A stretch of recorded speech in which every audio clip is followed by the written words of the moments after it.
বেবির রেসপন্সটা কিন্তু আমরা ওই 5 মাস 5.5 মাস থেকে বুঝতে পারি।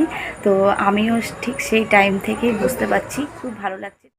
নমস্কার বন্ধুরা, welcome back to my channel. তো ববিতা ব্লগ চ্যানেলের নতুন একটা ব্লগে সবাইকে অনেক অনেক স্বাগত জানাচ্ছি। আর আজকে দেখো অনিকবাবু সকালবেলা ড্রয়িং নিয়ে বসে গেছে। তো ড্রয়িং কিছু আনকমপ্লিট ছিল, তো সেগুলো এখনও কমপ্লিট করতে বসেছে। আর এই যে অনিকবাবু এখন নতুন রঙের সেট কিনেছে, তো নতুন রঙের সেট হলে তো বসতেই হবে। আর এই যে প্রতিদিনের কি রান্না আমাদের এখন সঙ্গী হচ্ছে এই ঘি। তো ঘিয়ের জন্য এখন ভাতগুলো সবার পেটে যায়। আর আজকে করেছে হচ্ছে কুমড়ো সেদ্ধ আর ভেন্ডি সেদ্ধ, কাঁচা লঙ্কা সেদ্ধ রয়েছে। তো সবাই খেয়ে চলে গেছে, আর অনেকেরও খাওয়া হয়ে গেছে, এখন খাবো হচ্ছে আমি। তো ঝটপট করে এখন সকালের খাবারটা খেয়ে নিই। আর আজকে করেছিলাম হচ্ছে এই দেখো টক ডাল করেছি, মানে মটর ডাল সিজ দিয়েছি প্রেশার কুকারে, আর আম দিয়েছি। তো এইভাবে করেই এখন খাচ্ছি, যেহেতু হলুদ তেল এইসব খাচ্ছি না। তোমরা তো জানোই যে আমাদের গুরুদশা চলছে। আর এখানে লাউ করেছি, তো গাছে এখন প্রচুর লাউ হচ্ছে, কচি কচি লাউ।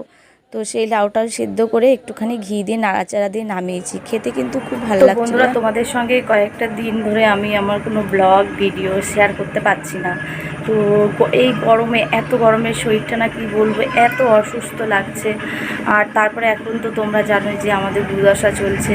এই সময় রান্না নেই বান্না নেই, সারাটা দিন ওই ঘরের মধ্যে গরমে খুবই কষ্ট। তারপরে বিকেলবেলাটা এই যে দোকানে এসে বসছি, 1-1.5 ঘন্টা মানে সময় দিচ্ছি, বাইরের লোকজনদের সঙ্গে দেখা হচ্ছে, তখন একটু ভালো লাগছে।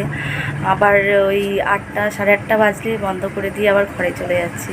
তো এই করেই কাটছে এই 9-10টা দিন, এইভাবে কেটে গেল। তো সামনের রবিবারের মধ্যে জেঠিমার সমস্ত কাজ মিটে যাবে।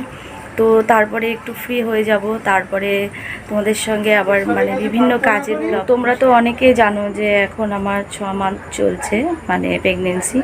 তো এই 6 মাসে যে কি বলবো, 5 মাসে আমি যা না কষ্ট পেয়েছি, এই মানে 6 মাসটা যবে থেকে শুরু হয়েছে তবে থেকে না মানে আমার বেশি কষ্ট হচ্ছে। তো কেমন যেন লাগছে। তো আর একদিকে কী বলো তো, এখন বেবি রেসপন্স পাচ্ছি। বেবি রেসপন্সটা কিন্তু আমরা ওই 5 মাস 5.5 মাস থেকে বুঝতে পারি।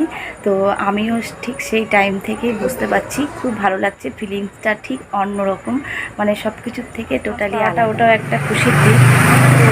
তো যখন বেবি রেসপন্স পায় না তখন মানে সব কষ্ট দূর হয়ে যায়। তো এইভাবে করেই চলছে দিনগুলো।